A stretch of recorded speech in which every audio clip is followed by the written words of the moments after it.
Programa de opinión más influyente de la radio. Las emisoras Democracia AM y XFM presentan la revista de opinión Democracia, con la conducción y dirección de Gonzalo Rosero. No puede haber diálogo sin libertad de expresión. No puede haber diálogo sin libertad de expresión. Ella es el alma de un pueblo. Sin amilanarse. Sin amilanarse. Este Ecuador amazónico, desde siempre y hasta siempre. ¡Viva la patria! Combatiremos la corrupción. La de ahora y la de ayer. Y la que podría venir. La de adentro y la de afuera. La revista de opinión Democracia. Los temas realmente relevantes, analizados con la visión crítica del periodismo libre.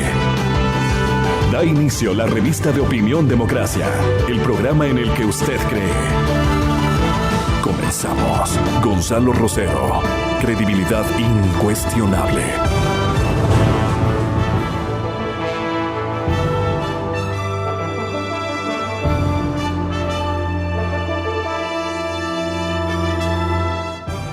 Hay una primera plana muy interesante y que genera gran expectativa por la evolución que va a predominar en próximas horas, en próximas decisiones, en próximos días. Señoras y señores, un saludo de bienvenida muy cariñoso y cordial para todos ustedes.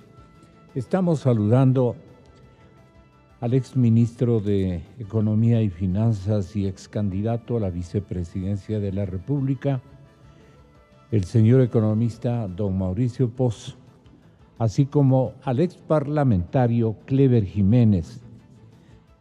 Está en la línea telefónica, señoras y señores, el prestigio, la seriedad de Walter Spurrier, no solamente en un editorial cuya lecturabilidad debe haber tenido un nivel muy amplio en todos los sectores de liderazgo nacional.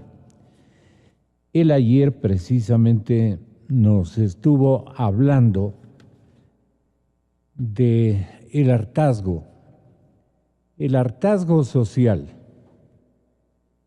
La corrupción no estuvo en el tapete durante las últimas elecciones.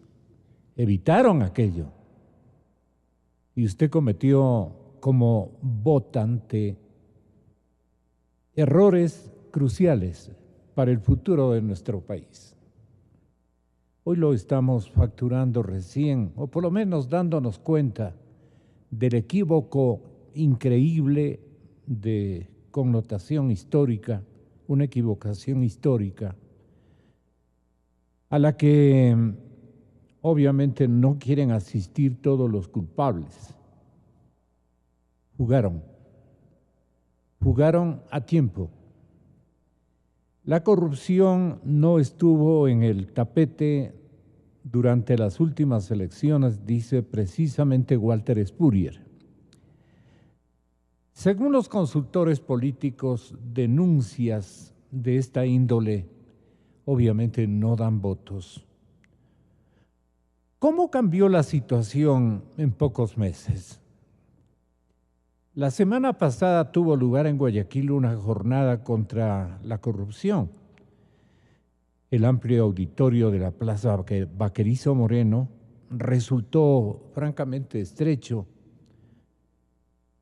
durante la concentración que protagonizaron distinguidos ciudadanos guayaquileños y también gente del pueblo, el liderazgo medio de esta urbe tan querida por todos los ecuatorianos. Y eso ha predominado, creo que en las principales ciudades y hasta pueblos y parroquias de nuestro país, que se distinguen por su notable politización y preocupación por la conflictividad y el seguimiento que operan, que focalizan en nuestro país.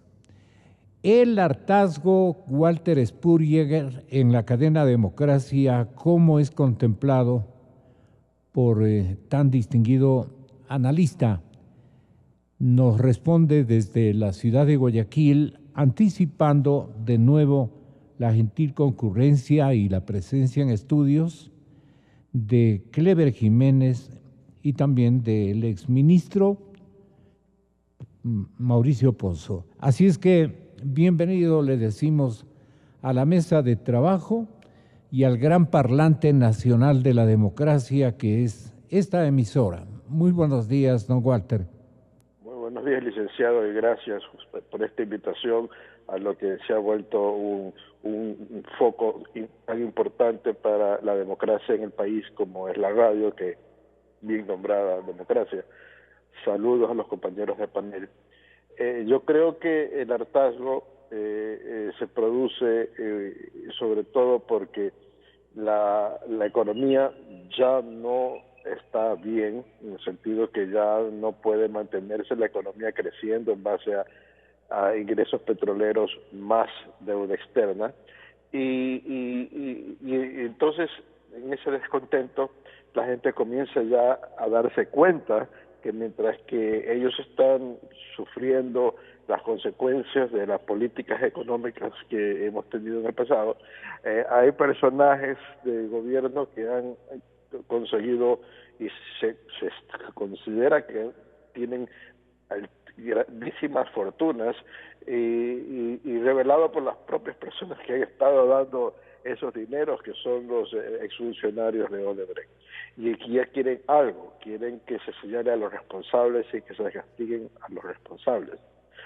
Y yo en mi artículo, algo que hago hincapié es que si bien el énfasis de las personas, de los grupos sociales, es cuánto se han robado estas personas, y que se quieren que se precise y se castigue, más importante todavía es que se hayan hecho obras pensando únicamente de cuánto hay para mí cuando se hace una obra, y que justamente cuando los funcionarios reciben coimas en millones de dólares, pierden la fuerza moral para poder controlar los gastos y las obras que se hacen.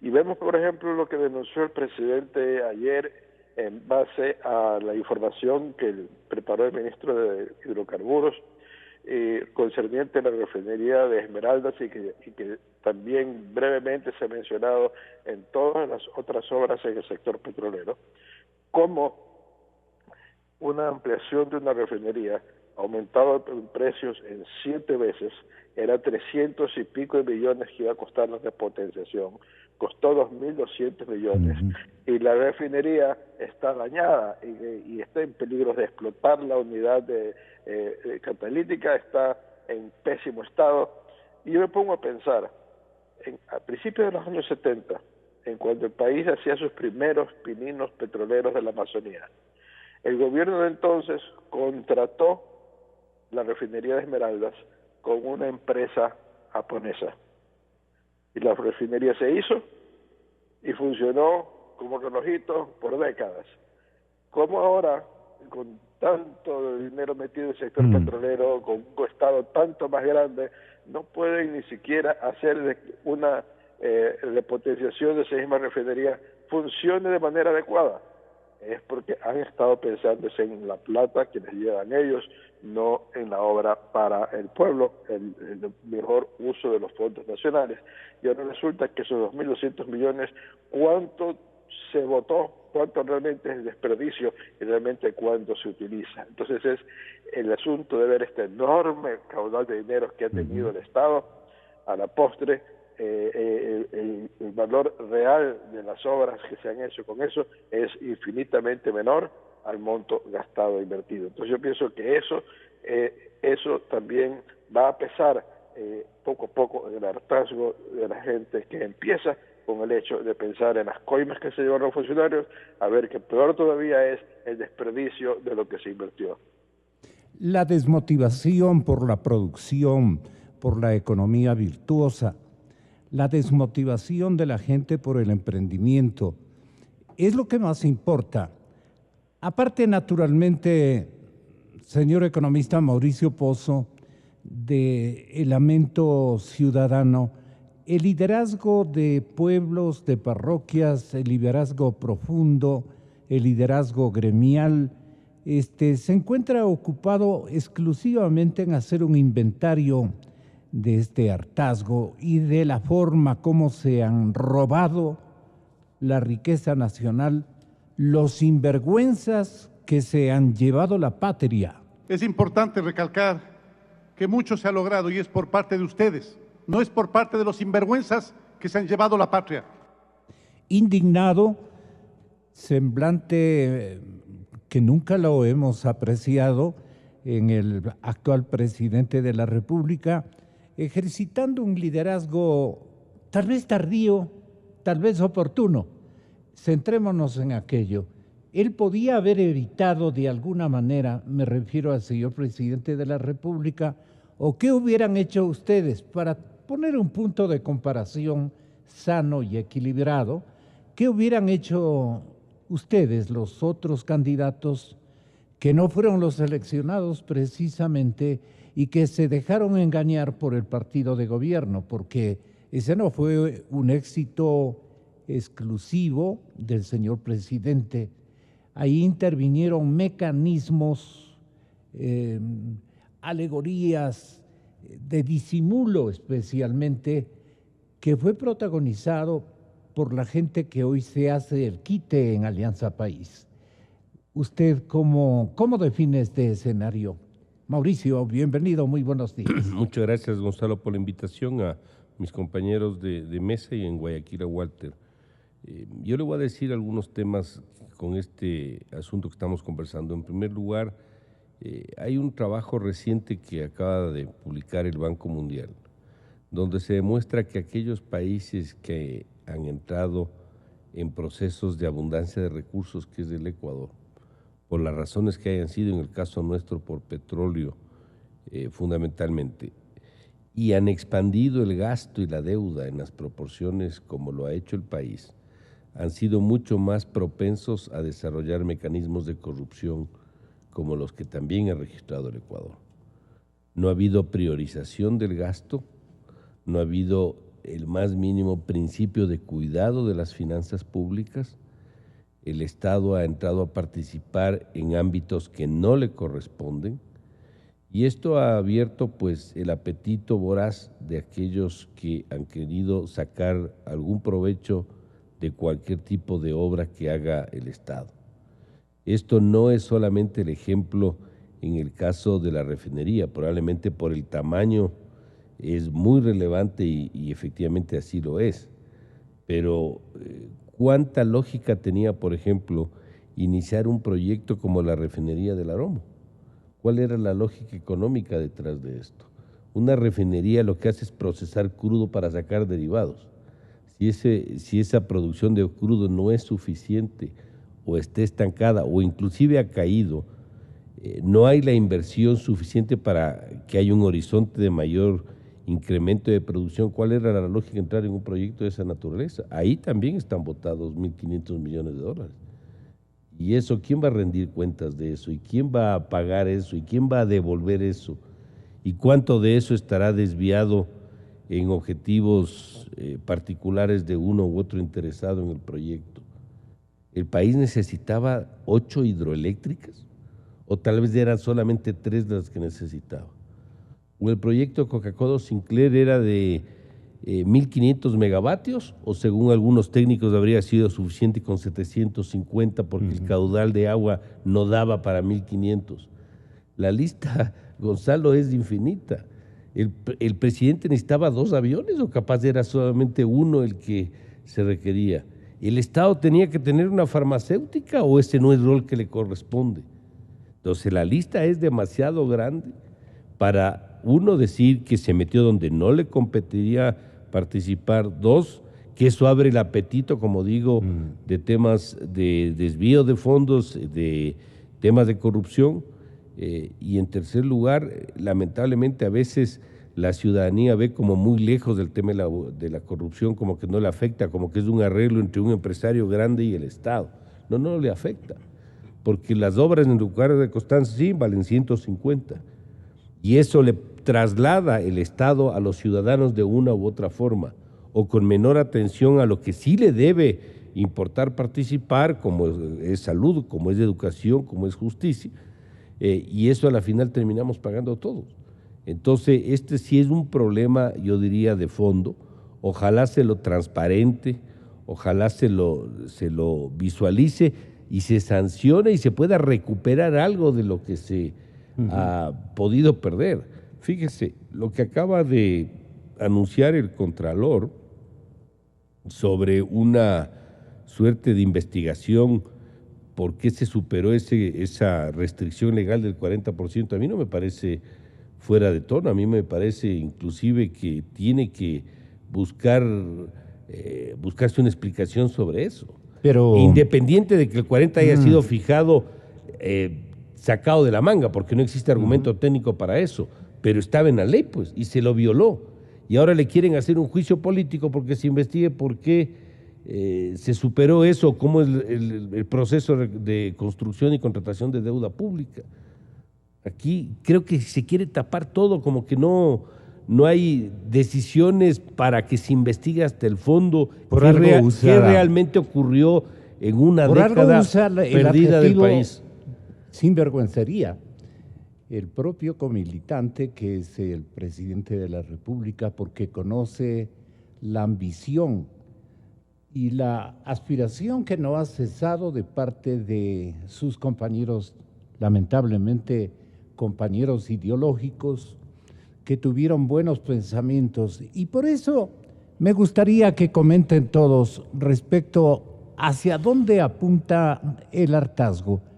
Me gustaría que usted continúe, Walter, economista, si es tan amable, para que Clever y para que un compañero de prensa muy referente, muy importante como Marlon Puertas, que también nos acompaña en vivo y en directo acá en la capital de la República, tengan la bondad de referirnos todos ustedes hacia dónde apuntaría lo que usted más relieva. Perdonen por el término, pero hay un cabreo nacional impresionante que usted le da una denominación adecuada de caballero y propia suya, que es un hartazgo social. ¿A dónde nos puede conducir este hartazgo social? Me encantaría que escuche primero a Clever Jiménez, otro luchador social de base, de fondo, al periodista, y luego nos entregue por qué usted arribó a la construcción de este comentario editorial de gran reflexión. Clever, tenga la bondad. Muy amable, Gonzalo. Un saludo para usted, para todos los amigos y amigas que nos escuchan a través de esta prestigiosa radio. Un saludo también a los caballeros que están acá en el panel y quienes se encuentran a través de la línea telefónica. Gonzalo, realmente lo que pasa en el país o lo que ha pasado en la última década es impresionante. Yo le acabo de escuchar a don Mauricio decir de que se construyó demasiadas hidroeléctricas, por ejemplo. Pero el problema no es eso, Mauricio.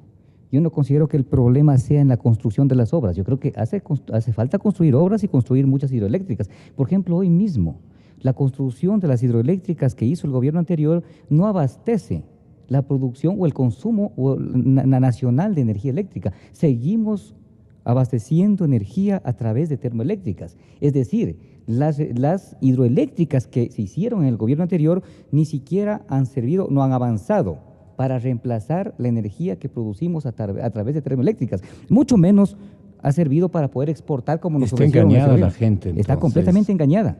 O sea, aquí lo malo no es la construcción de las obras, sino lo malo es que en todas las obras que se construyeron en la última década perdida para el país, están construidas con enormes sobreprecios y corrupción. Las redes de transmisión que apreciamos y que naturalmente nos ponen una foto en cada carretera, especialmente en el tránsito entre su tierra, la Amazonía, y las principales urbes de la sierra y de la costa.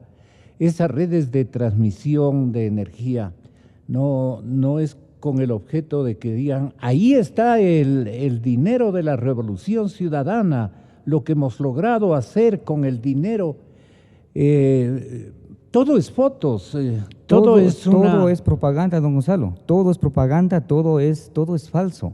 Hoy siguen funcionando. Es más, en el gobierno de la Revolución Ciudadana mismo, mal llamada, se construyó, por ejemplo, una refinería, la Termo Esmeraldas 2, pues.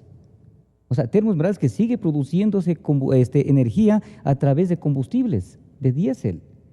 O sea, es completamente falso que se diga que a través de las hidroeléctricas tenemos una superproducción, que inclusive íbamos a vender a Perú y a Colombia. Eso es falso. Ni siquiera alcanza para reemplazar las energías que son altamente contaminantes y costosas, como las termoeléctricas que aún tenemos en el país. Hubieron distorsiones entonces de activos financieros que fueron empréstitos poderosísimos, que se distorsionaron, seguramente que tuvieron otros fines. Y el destino fueron los bolsillos de los sinvergüenzas que menciona el señor presidente de la República, Clever. Exacto. Y sabe usted lo que me indigna esta mañana, apenas lo vi, usted sabe la simpatía que lo he tenido siempre. Muchas gracias. Pero que usted esté con grillete y cualquier cantidad de bandidazos que estén paseando sin ese instrumento que a usted le ubica como un delincuente, eso es injusto. De eso debería preocuparse el pueblo ecuatoriano, no confiando en los organismos de control ni en la justicia. En la justicia no podemos confiar. En el señor fiscal, imposible. En el señor contralor, sea titular o subrogante, el titular está fugado, etcétera, etcétera. ¿Quién puede sacar ese grillete vergonzoso a mi invitado de esta mañana? Vea, don Gonzalo, realmente es indignante lo que pasa en el país. Y yo digo, no es un problema de Lenín Moreno, es un problema del sistema, de lo que lograron estructurar el gobierno anterior de la última década. O sea, aquí lo fundamental es de que el gobierno actual permita o dé el camino adecuado para poder institucionalizar el país. El problema está ahí, el problema está en el sistema. La justicia sigue operando a través de órdenes del expresidente de la República y de nefastos personajes que hoy se encuentran aquí dentro del país, protegidos por la misma justicia y la Asamblea Nacional. Es lamentable que quienes hemos combatido la corrupción, Gonzalo, desde el año 2009, con denuncias completamente probadas, fundamentadas, con documentos, hoy seamos perseguidos por la justicia, con un grillete electrónico, mientras los delincuentes de cuello blanco, Gonzalo, salen en primera clase a Miami. Estuvo a punto de irse el exfiscal Galo Chiriboga Zambrano. Salen a Miami a disfrutar de los dineros que les robaron al pueblo ecuatoriano. Hay que decirlo con claridad, los dineros que les robaron al pueblo ecuatoriano. Y además, otros altos funcionarios, otros delincuentes, siguen aquí en el país, protegidos por la Asamblea Nacional y la propia justicia ecuatoriana. Pero, don Gonzalo, yo le escuchaba a don Walter Spurrier hablar un poquito sobre el tema de las refinerías Esmeraldas. Sería importante de que el país conozca qué es lo que pasó o qué es lo que pasa realmente con las refinerías Esmeraldas.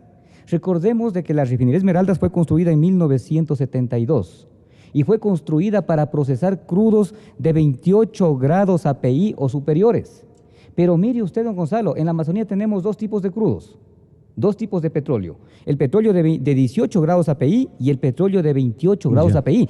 Pero desde que se construyó la refinería, y eso es importante porque allí están llevándose el dinero del pueblo ecuatoriano a través de la compra y venta de hidrocarburos y la compra de combustibles. Mire usted, se le inyectó petróleo mezclado. O sea, cogemos el petróleo en la Amazonía, lo mezclamos el de 28 grados API y el de 18 grados API y nos da un promedio de 23, 24 grados API. Y ese le estamos inyectando a la refinería. Por eso que la refinería, desde que se la construyó, sigue botando en residuos más del 50%. Y ahí viene el gran negociado. ¿Qué es lo que pasa con los residuos? Para poderlos comercializar internacionalmente, tenemos que mezclarlos con un producto llamado Cutter Stop. Y el Cutter Stop es comprado en Estados Unidos. ¿Quién lo compra, Cutter Stop? Lo compra Petroecuador, pero a través de intermediarios. Ahí viene el negociado que hasta el día de hoy no ha parado. Una vez que mezclamos el Cutter Stop con los residuos que botan las refinerías Esmeraldas, se convierte en un producto llamado Filoy, que también lo vendemos a Estados Unidos, pero también a través de intermediarios. Ahí está el gran negociado. ¿Cómo se soluciona esto? Tan solo con un decreto ejecutivo, señor presidente de la República, que se obligue que a las refinerías Esmeraldas se le inyecte crudo que tenemos en la Amazonía, que venga por el SOTE de 28 grados API. Sí. Pero hay un elemento importante, don Gonzalo, que no quiero dejar pasar por alto, permítame. Luego de que se gastaron, y es importante que conozca el país, que para repotenciar las minas esmeraldas, la primera propuesta fue de la japonesa de 187 millones de dólares. Se han gastado 2.200 millones de dólares. Antes de la repotenciación, producíamos gasolinas altamente contaminantes, 1.300 partículas por millón de azufre. Después de la repotenciación, seguimos produciendo el mismo tipo de gasolinas, altamente contaminantes, de 1.300 partículas por millón de azufre. Antes de la repotenciación botábamos alrededor del 50% de residuos. Después de la repotenciación seguimos botando exactamente lo mismo, más del 50% de residuos. Es decir, se ha gastado una enorme cantidad de dinero y no se ha cumplido con los objetivos para los cuales se repotenciaba la refinería Esmeraldas. Tanto es así que hoy, después de la repotenciación, seguimos comprando gasolinas con bajo octanaje o alto octanaje para poder mezclar con las gasolinas que produce la refinería Esmeraldas para poderlas vender aquí en el mercado nacional, porque aquí la norma permite hasta 700 partículas por millón. Tenga la bondad de motivar usted, compañero Marlon Puertas, la preocupación agigantada que tenemos todos y que la describe con tanto atino el señor economista Walter Spurrier. Creo que la generalidad de los ecuatorianos, con o sin criterio político, porque hay algunas personas que lamentablemente no gozan de un criterio político atinado, tenemos una experiencia electoral desafortunada para nosotros y se han aprovechado precisamente de esa ingenuidad. La ingenuidad convertida ahora en hartazgo, esto de que nadie ya quiere oír las cosas que han venido ocurriendo, es un hartazgo. ¿Cómo lo define usted? ¿Y qué le preguntaría adicionalmente a un analista de fuste como Walter? Y también, naturalmente, contamos con Mauricio. Bienvenido, Marlon. Gracias, Gonzalo. Un saludo a toda la audiencia, un saludo al economista Pozo, a Clever, a Walter Spurrier. En realidad, hartazgo, sí, indignación, asombro. Todos los días nos levantamos para enterarnos de un nuevo caso de corrupción y para enterarnos de nuevos montos de lo que se han llevado por este proceso de corrupción. ¿Se ha posicionado en su mente la idea de que hemos estado asistiendo a un capítulo mafioso por excelencia? Prácticamente, porque cuando vemos cómo se ha organizado todo el proceso, se nota una estructura, se nota una planificación. Están hablando abogados del cambio de leyes, reformas hechas con premeditación para el momento en que sientan o sepan que van a ser juzgados, sean juzgados por delitos menores, ya no por el delito de peculado que antes era el delito más fuerte. Ahora se trata de tráfico de influencias, que es un delito con una pena menor. Entonces, todo esto se va atando cabos. Entonces uno detecta que no es casualidad. O sea, no solo se prepararon para llevarse la plata, se prepararon para el momento, para la posibilidad de cuando sean juzgados. E incluso ahí salir bien librados, ¿no? Porque con una pena menor, negociando incluso ahora rebajas, salen en libertad en un par de años y salen a disfrutar de la riqueza El mal ejemplo lo va a, digamos, a inaugurar Capaya. Hablemos de un mal ejemplo, de un precedente que va a generar, digamos, un potencial perdón de muchísimas penalizaciones que merece Capaya, pero que ha tenido también una voluntad de poder denunciar a la mafia.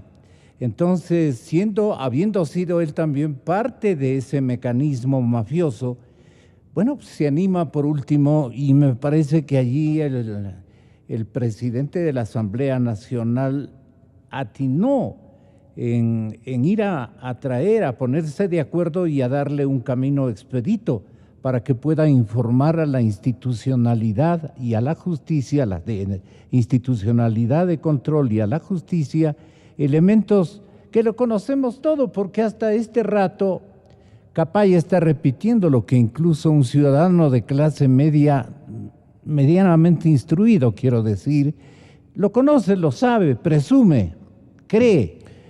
nos han dado un montón de demostraciones de cómo venían operando, Marlon. Sí, eso lo sabremos el momento en que ya Capaya hable, presente las pruebas que dice tener y se lo condene para ver qué tipo de sentencia va a merecer. Pero debería, por ejemplo, el presidente de la Asamblea, José Serrano, debería contarnos los términos con los que convenció a Capaya para que regrese. Seguramente ya lo hizo, pero a su partido político el día de ayer. Sí, pues al país tiene que decirle, no solo a su partido político. Es que ese es el problema. Alianza País cree que el país son ellos.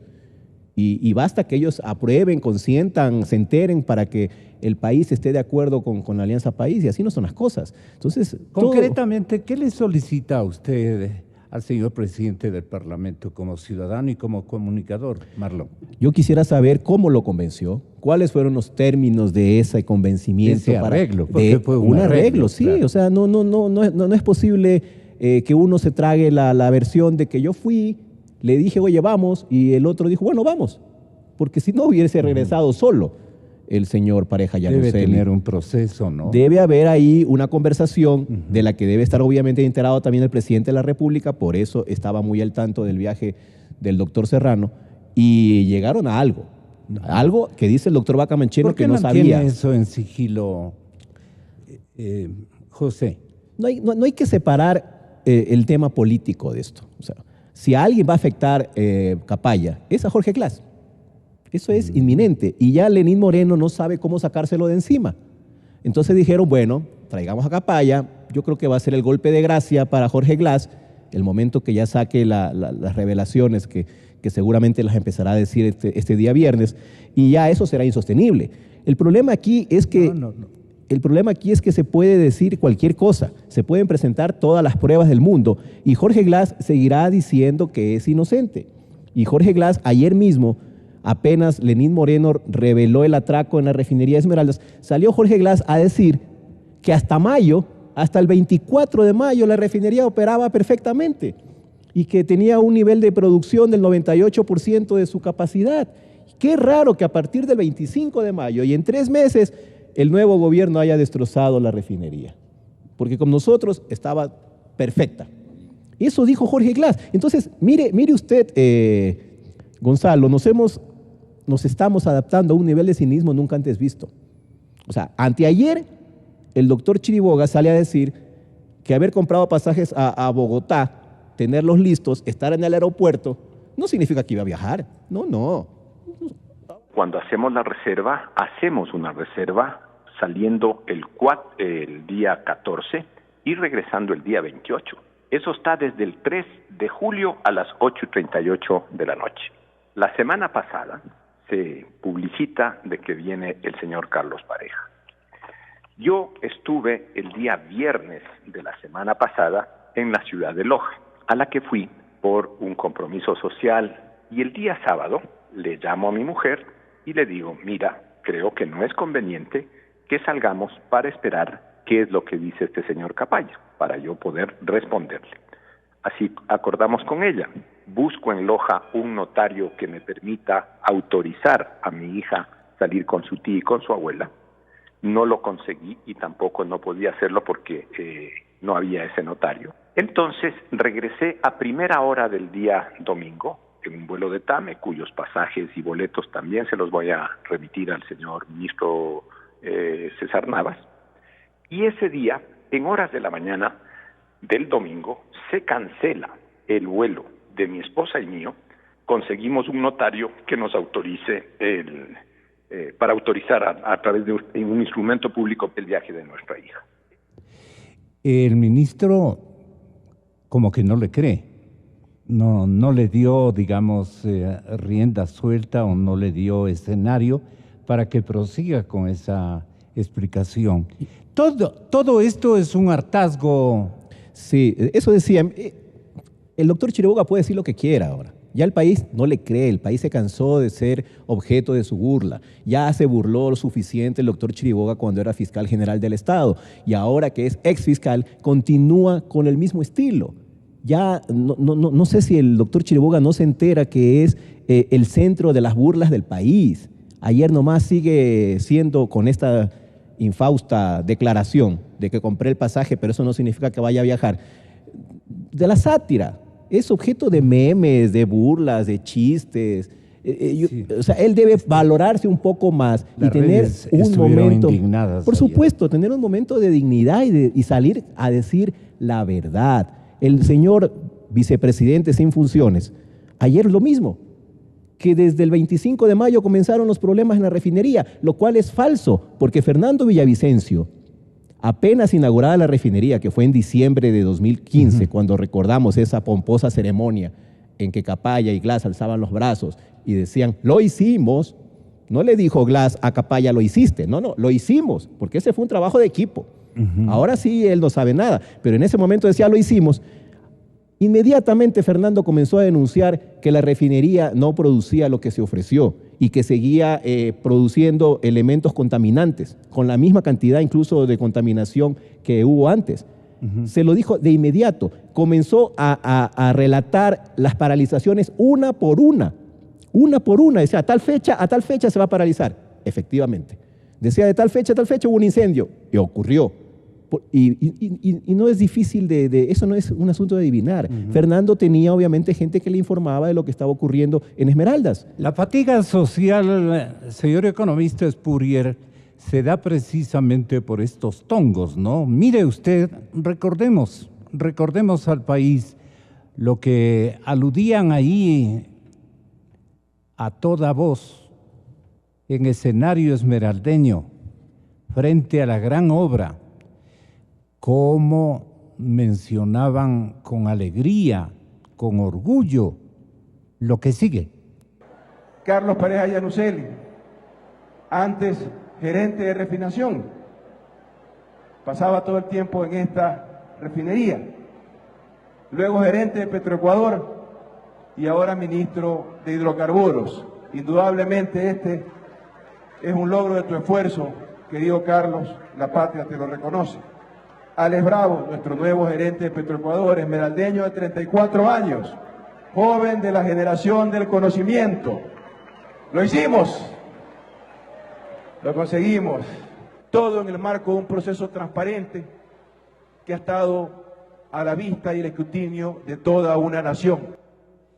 Imagínese usted, señor economista Walter Spurrier, qué paciencia que hay que tener con estos personajes. ¿Cómo tenemos que asimilar estos episodios de tanta sinvergüencería? Porque no hay otro término con que disimular y hacernos los cultos para insultar a gente que se ha llevado el dinero. Según verificó esta víspera el señor presidente de la República, quien nos ha comprometido que va a cambiar todo, que no va a ser leal con los mafiosos, que se compromete a barrer con la corrupción, caiga quien caiga.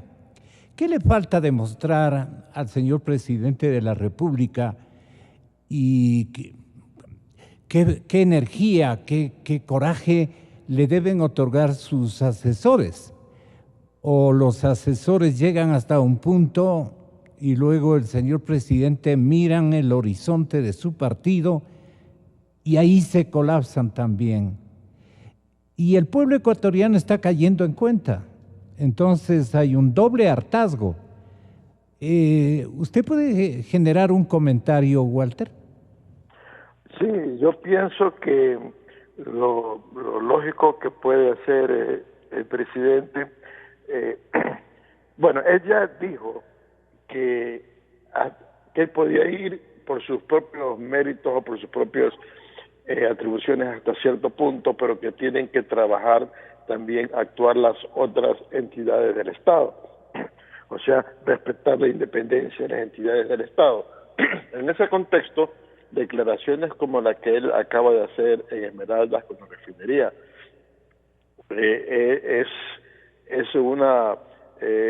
pone presión a la Fiscalía a que actúe, ¿no? Pone presión. Probablemente la conversación con Serrano que llevó al regreso de Capaya y también buscar a través de sus declaraciones el que haya presión para que actúe el fiscal, para que actúe el contralor, para que incluso actúe la asamblea y se llegue a fondo en una investigación de los responsables, que como bien se ha dicho en este panel, la opinión pública ha centrado su atención en el vicepresidente, ¿no? Porque las obras de las que se conoce que ha habido actos de corrupción han estado en su mayor parte en los sectores estratégicos, e incluso hay la declaración de Concepción, del brasileño, de haber entregado 14,5 millones de dólares destinados al vicepresidente. Entonces, yo sí creo que el presidente está haciendo lo posible por su parte de presionar en cuanto a presionar en cuanto a que actúen las otras instancias del Estado, y si no hay avances en esas otras entidades del Estado, yo creo que el presidente va a plantear una consulta popular para el cambio de fiscal, nombramiento de nuevos contralores y otras medidas que lleven a cambiar a personas que no estarían actuando con la diligencia apropiada, o para hacer ciertas reformas en la Constitución para desmantelar esta trama que favorece a la corrupción científica que hemos tenido en esta última década. Entonces, ¿por qué le da en llamar corrupción científica? ¿Por qué le da en llamar de esa manera? Yo le llamo corrupción científica porque siempre ha habido corrupción en este país. Sí. De un ministro que recibe una maleta de dinero, diputados, etcétera. Sí. Pero aquí ha habido un sistema en el cual las empresas, a menos a Odebrecht, le han puesto tarifa, tal porcentaje para vicepresidencia, etcétera, etcétera, en cada contrato. Y probablemente eso ha ido en otros, para otros contratistas del Estado, que no han tenido un destape como ha tenido Odebrecht, porque no creo que hayan dicho solamente a Odebrecht que vamos a cobrar comisiones. Entonces, ha habido un sistema y en el cual los dineros se han estado yendo a cuentas en el exterior, parte en efectivo, ya hay declaraciones que muchos funcionarios han preferido dinero en efectivo, pero ha habido cuentas en Panamá o en otros paraísos fiscales, ha habido desvíos de dinero, pagos. En el caso Caminosca, se pudo investigar que había pagos a compañías inexistentes en locales donde no funcionaba nada, y de esa manera se ha esfumado el dinero. Entonces, ha habido también científica porque se ha prescindido de licitaciones, de concursos. Normalmente, cuando hay un concurso y se escoge a una y a dedo o manipulando porque ha dado una coima, las otras protestan, salen con comunicados, señalan las irregularidades. Ahora no se produce eso, porque no ha habido la competencia que reclame que han sido injustamente eliminados del contrato. Ha habido un sistema de persecución a los medios de comunicación, que usted lo conoce de primera mano, Gonzalo, que para tratar de callarlos y que no investiguen. Ha habido muy poca investigación de hacer denuncias. Fernando Villavicencio es uno, pero vemos lo que le ha pasado por haber denunciado. Y Clever, que está aquí, es otro. Así es. Claro, pero a Clever no lo mencionaba porque él es más el político, no el periodista, ¿no? Hace un muy buen equipo, pero en todo caso, en ese sentido, ha habido un sistema paralelo al de Odebrecht, porque el de Odebrecht es un sistema científico para entrega de coimas con bancos especializados en eso, cuentes en distintas partes, etcétera, y ha habido en el país la contraparte para recibir esas coimas y enriquecer a un X cantidad de personajes que no sabemos hasta dónde llega, ¿no? Entonces, por eso lo llamo científico, porque no son actos de individuos aislados, sino que han actuado continuadamente y en el campo de recibir las coimas, en el campo de cómo se maneja el dinero, en el campo de la represión a las investigaciones, en el campo de cambio del marco legal para que no se pueda investigar. Haya hecho el enlace como lo haya hecho.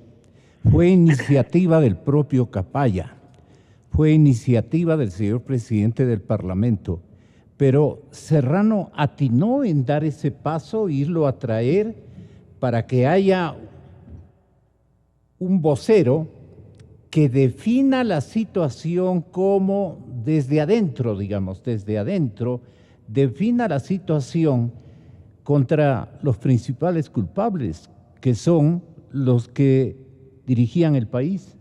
Me refiero al expresidente y al actual vicepresidente reelecto todavía. Entonces, el tema este del hartazgo es algo así como que se lo merece la gente o algo por el estilo. Su comentario, Mauricio. Mauricio Pozo. Creo que la gente y la ciudadanía en general ya está cansada de esto, Gonzalo. Está cansada porque en donde usted pone el dedo ha habido problemas. Sean proyectos pocos, sean proyectos muchos, sean proyectos terminados o no, salta alguna situación complicada. Todos los días nos estamos enterando de esto. Y hasta la ciudadanía ve normal que un perseguido por la justicia, el señor Pareja, sea traído al Ecuador por el presidente de la Asamblea Nacional. Para serle bien franco, ¿cuál es el rol? Pues, o sea, aquí ¿es la justicia o es la Asamblea? No tiene lógica institucional. O sea, claro, hasta medio que aceptamos que el presidente de la Asamblea se vaya a traerle a una persona acá. Yo tengo la posibilidad de traerle a Capaya, debe haberle dicho al presidente. Sí, pero yo soy presidente de la función. Sí, pero y quiero, esa no es... Con ese liderazgo, responsabilizarme para que el hombre venga y termine por denunciarnos todo. Sí, está bien que venga y que diga todo. Hasta ahí llega mi imaginario. Que diga todo lo que tenga que decir y demuestre con pruebas todo lo que tenga que probar. A mí me parece eso que es algo que se esté esperando que se produzca.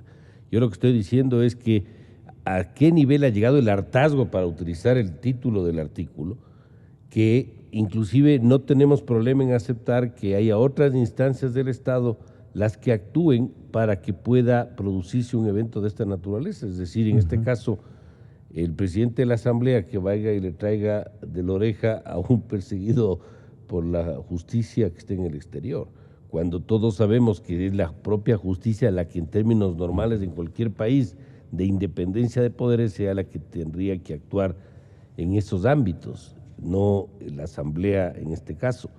Y obviamente con el apoyo del presidente de la República. Yo creo que todo el país está pidiendo que se aclaren las cosas, que caigan todos los que tengan que caer, que se demuestre dónde están los problemas, que se pueda buscar recuperar algo de lo que se recupere. Y lo que estábamos conversando hace un minuto, que comentaba Clever, que es verdad que no son solo los proyectos, pueden ser proyectos pocos o pueden ser proyectos muchos, puede ser que sea insuficiente o no suficiente, pero ¿para qué hicimos las hidroeléctricas? ¿Era o no era para buscar abaratar el costo de energía eléctrica en el Ecuador? Eso es lo que nos ponderaba el anterior. O al menos eso es lo que yo recuerdo. ¿Llegó ese beneficio para los ecuatorianos de una reducción del costo de la energía eléctrica? Eso no ha llegado. Y tenemos un costo interno más alto del que le cobramos a Colombia. Ese beneficio no se ha producido. Y además, imagínese usted si habría iniciado proyectos que estaban en la famosa cambio de la matriz productiva, como fue el tema de las petroquímicas o algún otro de los proyectos que estaban ahí enumerados. Entonces, puede ser o no puede ser un tema de proyectos. Es un problema de que hay una institucionalización de la corrupción en todas las instancias, lamentablemente, que se ha desarrollado a lo largo de los últimos años. Le voy a dar un número. Asuma usted de los 7, 8 mil en promedio millones de dólares por presupuesto en los años que hubo en obra pública. Asuma usted que el 50% de eso, capaz estoy absolutamente fuera de la realidad, tiene un problema de corrupción. Estamos hablando de alrededor de 4 mil millones de dólares, Gonzalo, 4 mil millones de dólares por año en temas de obra pública. Por 10 años, y calcule usted una comisión del 10%. Solamente ahí, en lo que es gobierno central, usted tiene 4 mil millones de dólares que se han desviado.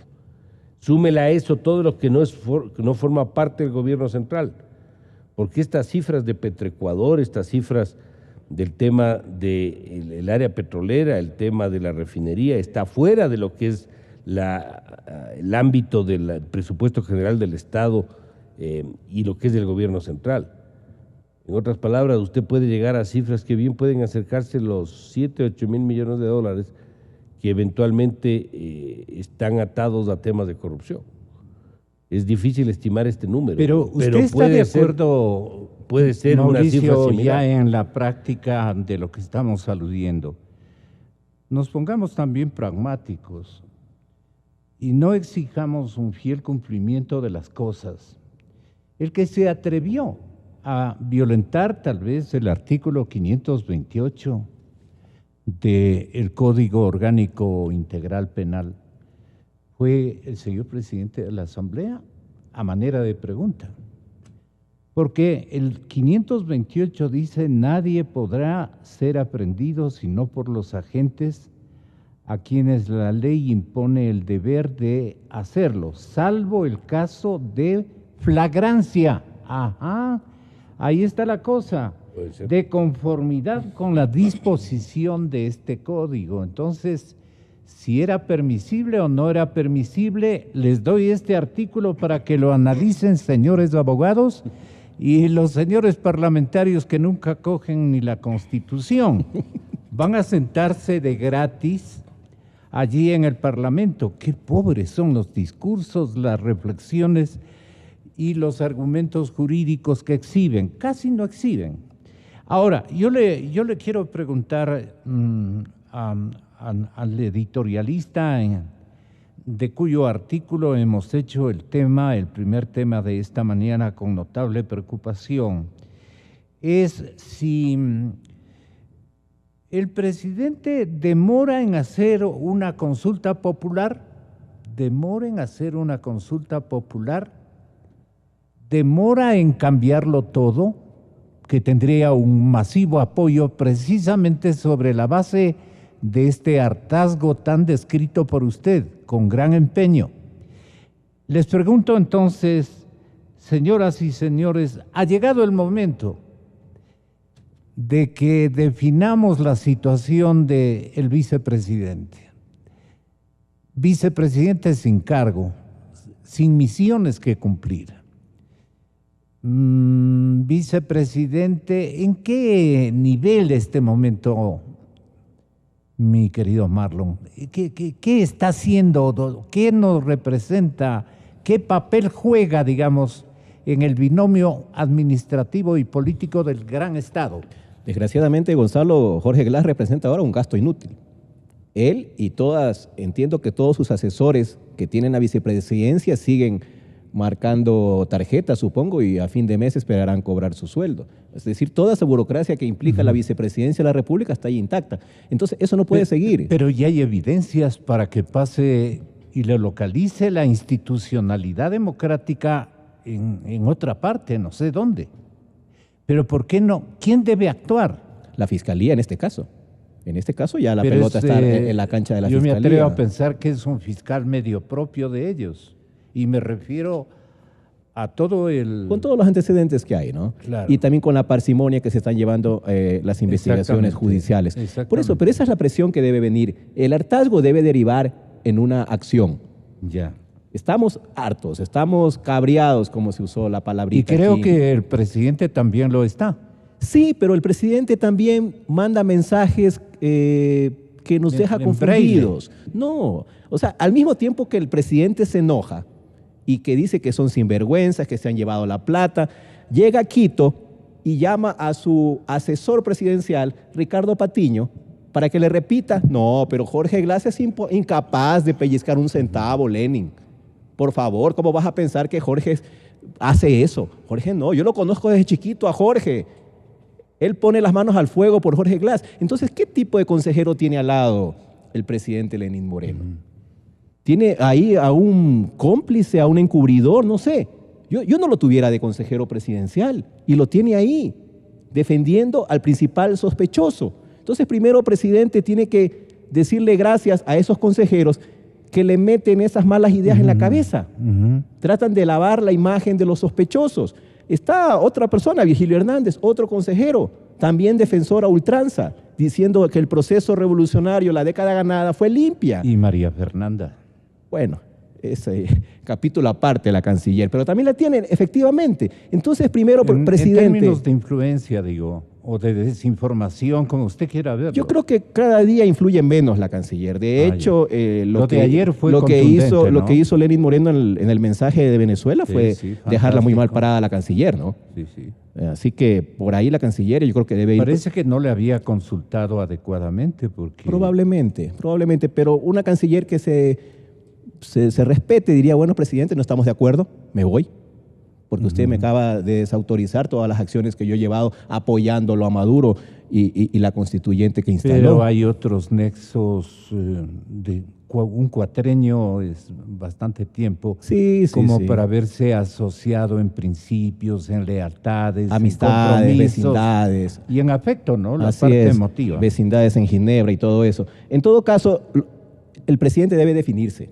No puede ser que por un lado combata la corrupción y por otro lado tenga asesores que defiendan el modelo ese que se instaló y que digan que aquí no ha pasado nada y que Jorge Glass es el hombre más honesto del mundo y los tiene ahí. Entonces, esas son las dudas que generan el país, esas acciones ambivalentes. Lo mismo que el doctor Serrano. El doctor Serrano viajó a Panamá, lo reconoció, a defender a Jorge Glass. Se fue a reunirse con Bucarán para defender a Glass y al proceso. Y ahora resulta que se va a Miami, se va a buscar a Capaya para que lo hunda Jorge Glass. Entonces, ¿lo defiende o lo hunde? No entiendo. Falta una explicación. Falta una explicación porque resulta que el doctor Serrano... de Serrano. Por supuesto. Primero, ¿a qué fue a Panamá? Y ya lo dijo, fue a defender a Glass y a defender al proceso revolucionario. Por eso se fue a Panamá, mandado por quién, vaya usted a saber también. Y ahora resulta que se va a ver a Capaya. Las colegiadas le tienen como pisado el poncho, lo investigan, lo hacen un seguimiento celosísimo y entonces se cuida y tiene que inventar circunstancias, pero él está cumpliendo coherentemente una misión. Ve, Capaya no fue capturado. Diario La Hora. Capaya no fue capturado. Él se entregó a la justicia. José Serrano, presidente de la Asamblea, no fue a capturarlo. Es un titular del diario La Hora, entiendo de esta mañana. Dice, el prófugo de la justicia ecuatoriana exaltó funcionario yo creo que esto está mal copiado. ¿Qué pasó? Funcionario del sector hidrocarburífero durante el gobierno anterior, Rafael Correa, Carlos Pareja Yanuseli, ha decidido entregarse a las autoridades en las próximas horas de este viernes 11 de agosto. Así lo confirma el presidente Lenín Moreno en su cual estamos recordando el Twitter del señor presidente Lenín Moreno, con 3 mensajes a los que destaca que el presidente de la Asamblea, José Serrano, intervino en calidad de mediador, papel que fue agradecido por el señor presidente de la República. Pero entonces, ¿en qué quedamos? Y si esto también es parte de un hartazgo, porque estamos oyendo a la Fiscalía, escuchando al Congreso en tres secciones o en 3 ámbitos, el oficialista duro, el que va reflexionando de a poco y dice este negocio no nos conviene definitivamente, tenemos que liberarnos de esta tara que significa mantener el statu quo, y el otro, el de la gente que se dispersa en números infinitos, cada uno hacemos un examen. ¿Eso también construye un hartazgo, verdad, economista? Así es, sí, constituye un hartazgo. El presidente Moreno, en su acción, yo trato de interpretarlo de la siguiente manera, ¿no? ¿Con qué fuerza política puede contar el presidente Moreno para tener en su gobierno? Él es de la oposición frontal en política con Creo y el Partido Social Cristiano, que son las otras 2 fuerzas políticas muy representadas en la Asamblea. Y luego es Alianza País. Entonces, él tiene que tener en su gobierno gente de Alianza País que está entre los aguas, ¿no? O sea, no lo defiende de los ataques de Correa, los miembros de su gabinete, pero por otra parte tampoco se suman a atacarlo a él. Entonces, creo que está en un proceso de transición de poder captar gente de Alianza País a su punto de vista, y es por eso que se le ve esta como ambivalencia que tenga funcionarios como Ricardo Patiño y otros altos dirigentes de la Alianza País en su gobierno que hasta lo defienden a Jorge Glass. Pero yo pienso que él sí va a buscar capitalizar en este hartazgo. Y probablemente, si no consigue el apoyo del partido para un juicio político a Jorge Glass, entonces, y no consigue que la Fiscalía proceda, entonces a lo mejor ir a algún tipo de consulta popular que le dé más fuerza a él. Pero yo sí pienso que este hartazgo sigue en marcha, sigue fuerte. Pienso de que van a haber declaraciones de sectores populares y ciudadanos contra Jorge Glass, que es el foco actualmente de la ira de la población, de este cabreo, como dice usted, Gonzalo, una palabra más adecuada. Sí, un poquito vulgar, pero es un cabreo social que hay que destacar, ¿no? Sí. Pero yo pienso que esto se va a mantener vivo y a las finales yo pienso que Jorge Glass va a tener que responder o en la Fiscalía o en la Asamblea por su actuación. Ahora, recordemos que el vicepresidente de la República realmente no tiene una función en la Constitución de administración y muchas veces incluso ha habido en el pasado, también constituciones distintas en que el vicepresidente ha sido de un partido distinto y ha sido contrario al presidente. Pero el problema es de que el motivo por el que elegimos vicepresidente es para que haya una línea clara de sucesión en caso que no pueda desempeñarse el presidente de la República, por ejemplo, por razones de salud. Y el país no puede tener como presidente potencial a alguien que la ciudadanía lo apunta y lo considere el principal sospechoso de esta corrupción científica de los últimos 10 años. Sería atroz que le suceda algo al presidente Moreno y tengamos a Glass de presidente. Por ese motivo tiene que salir. Yo pienso que no hay otra solución. Él va a tener que salir y el presidente Moreno probablemente por eso ha incidido en la teoría de Capaya, por eso espera que la presión popular y la información que dé Capaya lo fuerce la mano al fiscal, que a las finales logre hacer que se dé la vuelta a suficientes números de asambleístas allá en ese país para que contribuyan a un juicio político. En todo caso, yo pienso que así el hartazgo va a llevar a eso en un plazo relativamente corto. Así es. Yo creo que esta mañana estamos comprobando que los señores economistas, con su alto conocimiento de la lógica, especialmente en su actitud de emprendedora en términos políticos, pueden ser los que nos solucionan el problema y no precisamente los políticos. Esto yo quiero resaltar, los economistas están más atinados que los mismos cuadros políticos que han desaparecido del mapa. Da una vergüenza. No hay un partido político, hay nuevas figuras, cierto es, y que dan aliento en el Parlamento, pero no pasan de unos 6 cuadros a 10 cuadros que están en diferentes bancadas. Entonces tenemos que acudir ante lo lógico que resultan ser los economistas. Miren ustedes, por ejemplo, a Mauricio le planteo, hay que dejarse de vainas, perdonen por otra tal vez vulgaridad, pero estoy tratando de llegar al gran público. El Ecuador profundo está planteando él, desde lo más profundo de nuestra vitalidad política y social, está planteando la necesidad de una consulta popular. ¿Es una afirmación o una pregunta? Como quieran verlo ustedes. Pero quiero que Clever y quiero que Mauricio y el periodista nos den la satisfacción de escucharle. Vamos, Vamos, presidente. Usted está también bastante indignado.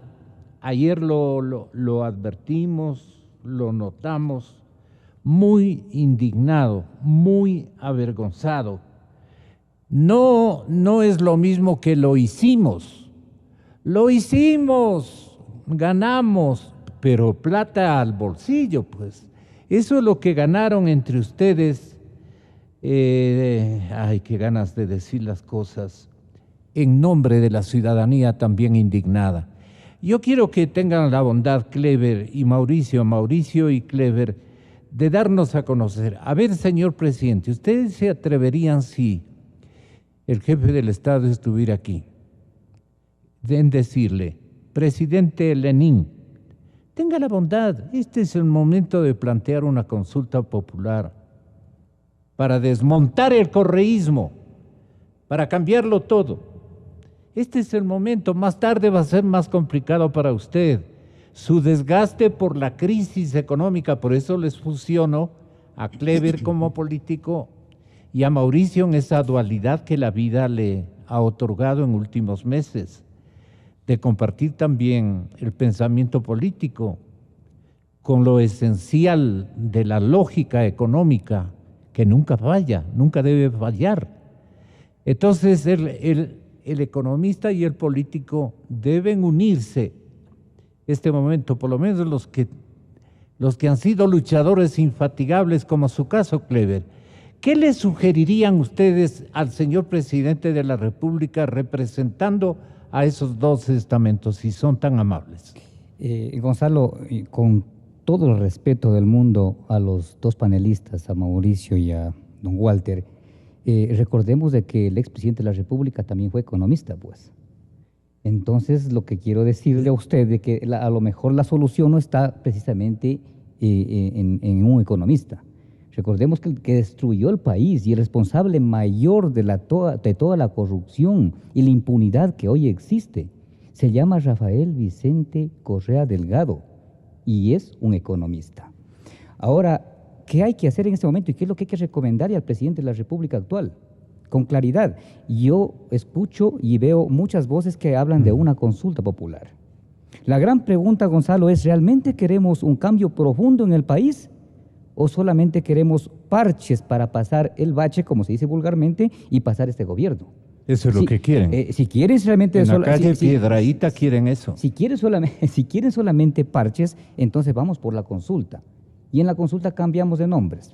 Cambiamos de servidores al gobierno anterior por servidores al nuevo gobierno. Y si queremos un cambio profundo, entonces tenemos que reformar la Constitución. Y ahí el único camino que tenemos constitucionalmente hablando es una constituyente. No hay otro camino. Ahora, permítame, Gonzalo, yo he estado escuchando, no he podido intervenir en las otras opiniones, con respecto a lo que está pasando con Capaya y qué es lo que está pasando con el tema Serrano. Aquí a mí me deja una tremenda duda, y creo que a la mayoría del pueblo ecuatoriano. ¿Cómo así Serrano, que es uno de los personajes que participó de la última década perdida para el país, ahora se preocupe en traerlo a Capaya para que colabore con la justicia? ¿No será que ahí hay un negociado? Al menos a mí me deja la duda. O sea, ¿Un negociado? Un negociado entre ellos para dejar en la impunidad y proteger a ciertos personajes que tienen que ser enjuiciados y penalizados por la justicia ecuatoriana por la última década que vivimos en el país, por toda la impunidad y la corrupción. Yo no confío en el señor Serrano. Fue parte del gobierno nefasto de Rafael Correa Delgado. Y ahí le digo al presidente de la República, Lenín Moreno, con claridad, aunque él tenga la voluntad de transformar este país, tenga la voluntad de combatir la corrupción, va a ser muy difícil si no se deshace de aquellos personajes que se encuentran al lado de él. Y comparto plenamente con Marlon. Hay personajes nefastos que participaron y fueron responsables directos de la corrupción anterior. Y hoy asesores del presidente de la República. Eso es lo que nos preocupa. Por un lado, el presidente de la República intentando decirle al país, vamos a combatir la corrupción. ¿Y por qué no le decimos con nombres y apellidos? Ahí está, pues, por ejemplo, Ricardo Patiño, pues. Alexis Mera, que le estaba pidiendo para que vaya de embajador a Estados Unidos.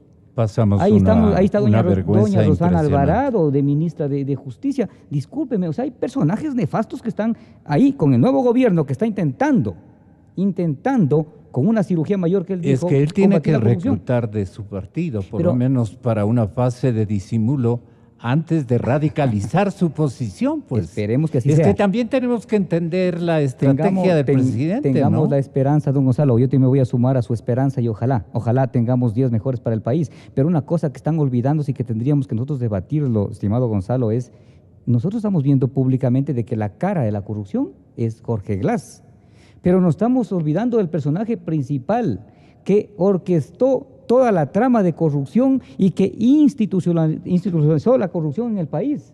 Me refiero al presidente o al expresidente de la República, Rafael Correa Delgado. No se olvide, Gonzalo, y aquí comparto plenamente con don Mauricio, cuando se dice que en todas las áreas económicas del país hay corrupción, exacto, porque en todas las áreas económicas en el país yo he presentado las denuncias, están en la Fiscalía, están en la Procuraduría, en la Contraloría. Muchas de esas denuncias fueron presentadas al propio expresidente de la República, Rafael Correa Delgado. O sea, el presidente de la República anterior no puede lavarse las manos y decir no conocía de la corrupción en el país. Yo tuve la prolijidad de entregarle, de presentarle las denuncias al propio expresidente de la República. Él conocía de lo que pasaba en las refinerías Esmeraldas, él conocía lo que pasaba en Coca-Cola Sinclair, él conocía lo que pasaba con seguros y reaseguros, él conocía lo que pasaba con el comercio de crudo internacional, donde seguimos perdiendo alrededor de $3 por barril de petróleo. Entonces, Gonzalo, ¿quién fue el responsable directo de la corrupción? Se llama Rafael Correa Delgado, que estamos olvidándonos. Y un tema importante, ¿quién es el que emitió los decretos ejecutivos para declarar en emergencia todas las construcciones en el país? Que dio pie a toda esta corrupción. Fue el propio presidente de la República de ese entonces, Rafael Correa. A través de los decretos de emergencia se pudo contratar a dedo, a familiares y parientes incluso. Muchos funcionarios crearon sus propias empresas offshore para contratar con sus propias empresas a través de testaferros. Eso pasó en las refinerías Esmeraldas y en todas las áreas donde se han hecho construcciones dentro del país. No debemos olvidarnos del responsable mayor, que es Rafael Instituciones Correa. de papel. Así es. Instituciones de papel. Hoy le han copiado algunos vivazos de aquí, especialmente de Quito y Guayaquil, y están encontrando desde el Servicio de Rentas Internas y seguramente el despacho de sus directivos, están encontrando unas novedades que la vamos a transmitir justamente el día de mañana. Se van a quedar perplejos. El avance de la corrupción en la administración pública. Bueno, lo que nos aclaran es lo siguiente: el 528, esto debemos dejar plenamente establecido, alude a los agentes de aprehensión. Sí vale la pena que siempre nos incorporemos al espíritu de la ley. En el COI, en el Código Integral Penal, el 528, dice, agentes de aprehensión, nadie podrá ser aprehendido, ya lo leí, sino por los agentes a quienes la ley impone el deber de hacerlo, salvo el caso de flagrancia que ya les leí. Sin embargo, y además del caso del delito flagrante, cualquier persona podrá aprehender. Numeral 2, a la persona procesada o acusada en contra de quien se ha dictado orden de prisión preventiva o el condenado que está prófugo. Si el aprehensor es una persona particular, deberá poner inmediatamente al aprehendido, a órdenes de un agente policial. Artículo 528, agentes de aprehensión. Numeral 1, al que fugue del establecimiento de rehabilitación social en el que se halle cumpliendo su condena, detenido o con prisión preventiva. Y número 2, que es el que debe ocuparnos, a la persona procesada o acusada en contra de quien se ha dictado orden de prisión preventiva o al condenado que está prófugo. Si el aprehensor es una persona particular, deberá poner inmediatamente al aprehendido a órdenes de un agente policial. Esto es lo que reclama haber hecho el señor presidente de la Asamblea Nacional. Pero de alguna manera me pongo a pensar, él sí tuvo la decisión de aprender, pero también el conocimiento de dónde estaba. Y eso dejemos en claro. Ese también es una, si no virtud, es un ejercicio, mientras él era ministro de gobierno, un ejercicio de inteligencia que él lo comandó, y por eso fue en búsqueda de su ex subsecretario de Interiores. Y le dijo, acompáñame porque tú sabes dónde está el Capaya. Y entonces, pero ahora les pregunto desde este otro lado, desde este otro ángulo. ¿Había o no había que hacer aquello? Señor presidente, no le pido permiso. Yo tengo toda la posibilidad de ciudadano y de dirigente institucional de poder viajar hasta allá y traerle al Capaya para que se comprometa a hacer una denuncia global de lo que él conoce, de lo que él repartió. Deben haberle dicho de esa manera, ¿no? Para convencer a un Lenin que seguramente tenía recelo. El señor presidente tenía recelo de que haya esto, pero fue una cosa visto desde los cuadros políticos, por ejemplo, de Creo, del otro partido social cristiano que auspició su candidatura, se dieron cuenta de que el señor presidente de la República iba a tomar una decisión que iba a confrontarle con el país institucionalizado y especialmente con el oficialismo, que nada le gustó, pues el otro estaba guardadito hasta que nos olvidemos el resto de ecuatorianos ahí en Miami. Ellos también deben haberle localizado, obvio, con semejante inteligencia, mitad ubicada en el poder y mitad ubicada en el partido y en el resto de las instituciones. ¿Cómo analiza este tema o cómo ha analizado con su binomio, querido Mauricio? Hay bastantes preguntas, Gonzalo. Sí. Uno, simplemente para añadir lo que preguntó en la parte anterior, yo creo que usted tiene razón y yo creo que Cleber también tiene razón. El problema está en que el anterior presidente tiene el título de economista, pero el que usted tenga el título no le garantiza de que vaya a hacer lo que debió hacerse. El país en la década anterior tuvo un absoluto desenfreno, desorden y mal manejo económico, y los resultados están a la vista. Yo he sostenido muchas veces que yo creo que la economía para el gobierno anterior nunca fue una meta ni un objetivo. Yo creo que la economía fue un instrumento de objetivos electorales y políticos, y de esa manera se trató, y los resultados están ahí. Y digo esto para simplemente señalar que este momento, al menos como yo lo veo, es una coyuntura donde el presidente Moreno está una suerte de luna de miel todavía. Dígame usted, ¿quién no le quiere apoyar al presidente Moreno? Todo el mundo le quiere apoyar. Así es. Los parte de Alianza País, me imagino que le quiere apoyar. Los partidos de oposición al régimen anterior le quieren apoyar. Los que estuvimos en otras líneas de candidatura le queremos apoyar. Todo el mundo le quiere apoyar. ¿Por qué le quieren apoyar? Porque queremos que el país salga. Entonces yo creo que él tiene la gran oportunidad de aprovechar esta coyuntura favorable para tomar las decisiones que el país requiere, en el ámbito político, en el ámbito económico, en ayudar a que se aclare todo este problema de la corrupción del gobierno anterior y a dar todo el apoyo necesario para que actúen las instancias que van a sancionar a los que tengan que sancionar.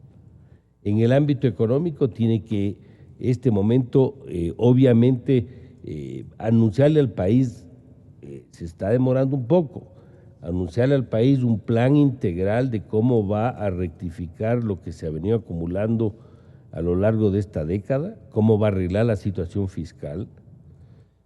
Aquí yo veo una especie de poca coherencia entre el mensaje favorable y algunas acciones que se han dado. ¿Por ejemplo? O sea, usted no puede decir que hay que bajar el gasto público o austeridad y decir que va a subir el presupuesto 2%. No puede decir que va a tener un déficit del 4,5 cuando está sobreestimando ingresos, como que este es un año de crecimiento, cuando este año es un año de recesión o, en el mejor de los casos, de estancamiento. Pero es que se enseñaron no hay que coherencia. la Proforma mantenga Además, Gonzalo, al partido político y que ellos quieren déjeme añadirle algo. A lo que salvarlo, ya se ha mencionado aquí, de financiarlo. actores que estuvieron en el gobierno anterior, que siguen ahí, que a mí me huele como que están ahí porque tal vez no tuvo la fuerza política para hacer todos los cambios desde el primer día y estratégicamente dijo, me estoy inventando el argumento, yo una vez que le agarre el toro por los cuernos y me posicione bien, hago el resto de cambios, me estoy imaginando. Pero no queda solo ahí, pues, queda en el campo económico también, Gonzalo. La gente que está en el equipo económico es la misma gente que estuvo en el gobierno anterior. Y usted, para hacer bien las cosas en el campo económico, necesita un equipo convencido de lo que hay que hacer. Cuando uno no está convencido de las cosas, no le pone la fuerza, la dirección y el empuje que se necesita. Uno no trabaja igual cuando a uno le obligan con una pistola en la cabeza a hacer cosas que no quiere hacer. Usted tiene que tener gente que esté convencido que hay que hacer eso. Y a mí me parece que el equipo que está ahí no está para ello. Acuérdese, los señores que están ahí son los mismos que defendieron los créditos del Banco Central al Estado. Son los mismos que se opusieron al tema de la apertura de mercados, a los acuerdos. Estuvieron en contra de las cosas que el país requería hacer en el pasado y no lo hizo. Es que eso me dijo a mí en términos personales, he ponderado mucho, me quedó en la memoria aquello, que le dije, presidente, eso suena incongruente vis a vis el momento que nos invitó un grupo de periodistas. Y él dijo, ellos lo hicieron, ellos lo provocaron, ahora que arreglen, pues. Es que, Gonzalo, no es un problema que va por ahí. En una empresa privada, a pesar de que no es totalmente comparable, un gerente que no hace lo que la empresa necesita hacer, sale del cargo nomás, pues, o sea, no es que ahora arregle usted. Inclusive ahora están con un discurso un poco, yo diría, adaptado a las circunstancias. No. Usted necesita gente comprometida para eso, para ordenar las finanzas públicas. Tiene que desmontar al correísmo de su administración y tiene que crear una administración morenista, por ponerle un nombre, ¿no? Y aprovechar la coyuntura a todo que el país le quiera ayudar. ¿Se van a pelear algunos con él? Probablemente sí. ¿El señor anterior presidente le va a decir hasta de qué se va a morir? Sí, pero por encima está el Ecuador. ¿Y qué va a pasar con una bancada de mayoría que incongruentemente elige el pueblo ecuatoriano? Esa mayoría de Alianza País, a mi criterio, está pegada con fideos. Así que eso se va a partir de alguna manera, acuérdense de mis palabras. Y además aquí el principio de vivo el rey, muerto el rey. Aquí ahora van a empezar a arrimarse al que esté en funciones. Y el otro señor que esté afuera ahí peleándose y dándose contra las paredes, ya ese es un tema que está ahí. Pero no podemos trabajar en función de lo que pasó, ni lo que digan. Nosotros tenemos que trabajar en función de lo que el país necesita. El país necesita un baño de verdad, de transparencia al tema de la corrupción, al tema de las cifras económicas, que ahí yo creo que hay otro problema adicional, con un equipo comprometido para que se hagan los cambios que se requiere hacer y que él camine con esta coyuntura de apoyo que tiene este momento hacia adelante, que no se demore mucho. Porque si se demora mucho le van a echar la culpa a él.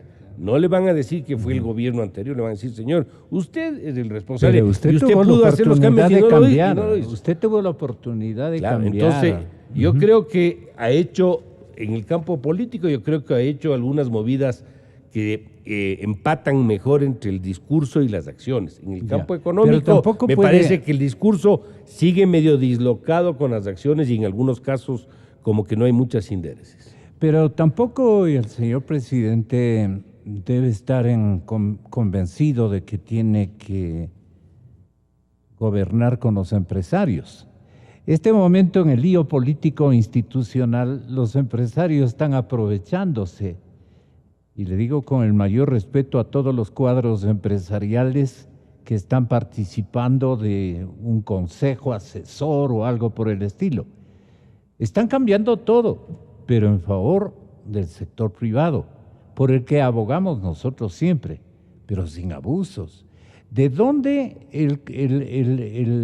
Marlon, de dónde el gobierno va a poder ejercitar sobrevivencia financiera y autoridad? Precisamente a través de la proforma, a través de los instrumentos fiscales, y mantener a un Estado como le piensan dejar estos caballeros. Apenas han pasado unos meses, tiene todo un cuatrenio de desafío por delante.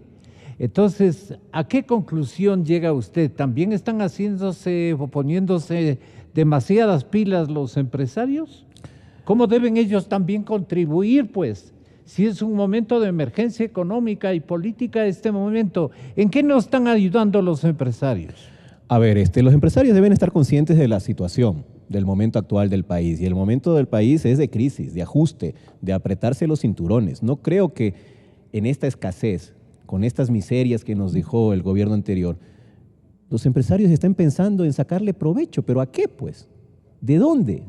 Yo veo difícil esa situación. Obviamente, el discurso de los empresarios respecto a la reducción de los impuestos es algo que les beneficia, pero también puede beneficiar al país. O sea, ellos hablan de que bajando impuestos va a haber reactivación económica. Puede ser, tal vez no. Tal vez el remedio resulte peor que la enfermedad, porque a la vez esa reducción de impuestos va a significar menos ingresos al presupuesto del Estado. Y resulta que ahora los impuestos es el mayor proveedor de recursos al presupuesto. Entonces, miren que es una jugada de doble filo. Habría que analizarlo muy bien. Los expertos, y ahí sí debería asesorarse muy bien el gobierno, deberían analizar a fondo esa posibilidad, los costos y los beneficios. Es cierto, sí, por ahí incluso está sonando como reemplazo del vicepresidente el nombre de empresarios, por ejemplo. Ya se están barajando ese puesto, ¿no? Empresarios de Guayaquil, etcétera. Obviamente aprovechando políticamente la situación. Pero en ese sentido, como digo, aquí lo primero que tiene que hacer el gobierno es ganar autoridad moral, Gonzalo. Una vez que gane autoridad moral, obviamente haciendo este proceso de fiscalización. ¿Cómo se la debe ganar en esta coyuntura? ¿Definiendo qué aspectos? Definiendo aspectos como la responsabilidad del gobierno anterior y definiéndola, no disimulando, no poniendo al lado para disimular a Ricardo Patiño, sino efectivamente responsabilizando de lo que ha ocurrido a las personas que estuvieron participando de eso. Aquí no se trata ya de disimular, Gonzalo, porque se ha disimulado mucho tiempo. Ayer nomás estaba disimulando el doctor Galo Chiriboga. Ayer también estaba disimulando Jorge Glass y siguen disimulando y seguirán disimulando toda su vida, porque aquí no hay una gota de dignidad y honestidad para asumir la responsabilidad de lo que hicieron mal. Eso no existe, desgraciadamente aquí hasta Capaya va a decir que es inocente en algún momento y que se dejó llevar y que él recibió órdenes, instrucciones, que él era subalterno de no sé quién. Todo el mundo es inocente, manos limpias, aquí nadie ha hecho nada malo. Entonces el gobierno tiene que dar ese primer paso también de decir tú, fuera de aquí, no te necesito porque tú eres en parte responsable de lo que está ocurriendo. ¿Con quién les debe reemplazar? Ese es trabajo del presidente Lenín Moreno. Me imagino que por gente bien intencionada, gente preparada, gente que sabe lo que hay que hacer. Para eso fue elegido presidente de la República. Se suponía ¿Con qué ideología? que debía tener un equipo. No es momento de ideología, no es momento de ideologías, creo, así es, sino de ideas, de necesidades urgentes. O sea, así como es tan lógico el asunto económico que cuando planteaba el economista Pozo que acudir al Fondo Monetario Internacional resulta mucho más barato en el cobro de intereses que acudir a los chinos, que nos cobran 10 y el fondo 3. O sea, ¿qué ideología puede primar ahí? Estamos hablando de los chinos, imagínense ustedes. No, imagínense, exactamente. Ahí no debe primar ninguna ideología, sino el costo-beneficio. Si me dicen que con ese crédito a 3% se puede comprar deuda, que hay que pagarla al 10%, tampoco hay ideología, hay números. Hay números que nos convienen porque nos estamos ahorrando plata que deberá salir de los fondos del pueblo, del presupuesto, ese presupuesto mal hecho, inflado que ahora se ha presentado. Entonces, eso es lo que hay que comenzar sincerando. Y el mal ha hecho el presidente, y en eso comparto, en hablar de austeridad y presentar un presupuesto que no responde a ese discurso. Un presupuesto muy mal hecho, con ingresos inexistentes. Y encima aumentando el gasto para ciertas áreas. A ciertos sectores se les incrementa el presupuesto en época de crisis. Entonces, todo eso, pero es una acción política que deben hacer desde el Palacio de Gobierno, Gonzalo. ¿Qué modelo de gobierno tiene que practicar de aquí para adelante el señor presidente Moreno? Le pregunto a usted, Clever. Gracias, Gonzalo. Yo creo que más allá de las ideologías, y comparto plenamente, no es un momento de ideologías políticas, ni de izquierdas ni de derechas, sino es un momento de volverle a dar al país institucionalidad, funciones independientes. Eso es completamente fundamental. Si queremos inversión en el país, inversiones frescas desde el exterior, tenemos que dar una seguridad jurídica en el país que no existe. La justicia sigue sometida a personajes nefastos del anterior gobierno, lo repito de manera categórica. Por ahí tiene que emprender el presidente de la República y ahí tendrá todo nuestro apoyo. Lo que a mí me sorprende en este momento es escuchar de que de pronto hoy están al lado, dice los empresarios. Pero si en el gobierno anterior también estuvieron empresarios, solo que en el gobierno anterior estuvieron unos empresarios y hoy están otros empresarios. Si no, recordemos a la familia El Juri, pues. Los que más se llevaron la plata en economía, hablando de empresa, es la familia El Juri, Juan El Juri, todos ellos que eran aliados directos del expresidente de la República, Rafael Correa Delgado. O sea, el presidente de la República anterior... ¿Y quién le metió el avión al presidente Moreno y se dejó meter el avión del señor El Juri, según hay escritos de columnas dispersas en todos los medios? ¿Quién pudo haber sido ese contacto, digamos? Maloso no para el presidente, porque el presidente independiente, el presidente Moreno independiente de todos estos círculos de poder, es el que aspiramos todos, ¿no? Eso es lo que queremos todos los ecuatorianos. Y yo creo que nosotros, yo encantado de la vida, estaremos gustosos de apoyar a este gobierno siempre y cuando dé muestras claras de que realmente quiere una transformación para el país. ¿Con qué debe comenzar? Debe comenzar... Ya dijeron respecto de los cuadros administrativos cupulares, hay que sacarlos. Hay que sacarlos. En segundo lugar, reemplazarlos por empresarios. No necesariamente empresarios, tienen que ser personas que estén comprometidas con el país, gente con un mínimo de honestidad. No podemos caer otra vez en el error anterior del último gobierno de que se ponían funcionarios que estaban todos confabulados para plasmar la corrupción que se plasmó y obviamente para dejar en la impunidad. Entonces es fundamental que el presidente Lenín Moreno, comparto, es posible que iniciemos con una consulta popular para darle un poco de independencia a los organismos de control, al Consejo Electoral, a la Fiscalía, a la Contraloría. Pero más adelante tenemos que pensar seriamente en dejar estructurado bien el país en materia democrática y con funciones independientes, con instituciones completamente independientes, es la única forma. No necesitamos ahora de que los nuevos nombres o el nuevo Contralor o el nuevo fiscal atiendan o estén al servicio del nuevo gobierno. No ganaríamos absolutamente nada.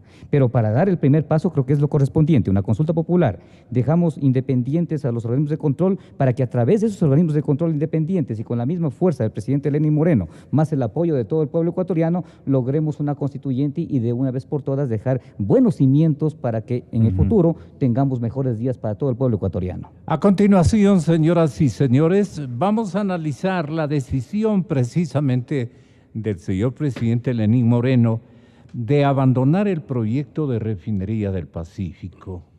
Ese era el último golpezazo que quería dar, ¿no? Es un buen tema este. Luego tenemos que pensar, señoras y señores, en hacer un inventario de las cosas que están mal en la estructura de la refinería de Esmeraldas, en el afán de que después de ese inventario se responsabilice a los causantes, se haga y se formule un inventario de las pérdidas que eso ha irrogado al presupuesto del negocio petrolero especialmente y de la propia refinería. Y hablar de los culpables. 1.403 millones dicen que están invertidos en la aplanadora, en el terreno aplanado, en la refinería del Pacífico. ¿Cuánto se ha malgastado? ¿Cuánto se han robado? ¿Con cuántos millones estamos hablando respecto de la refinería de Esmeraldas? De lo que igualmente se han robado. Aunque tengo yo una carta que le dirige al país el actual vicepresidente de la República sin funciones, y que le dice que todo hasta 20 días antes de su transición, la refinería de Esmeraldas trabajaba jubilosamente con un éxito tecnológico y de eficacia, pero monumental, como para la historia, y que le han dañado en estos últimos 20 días. Imagínense ustedes, aquí tengo un primer inventario que realizó en una primera visita el señor ministro de Recursos Naturales, más bien del área hidrocarburífera. Y vamos a contar, señoras y señores, con lo que propongan mis invitados.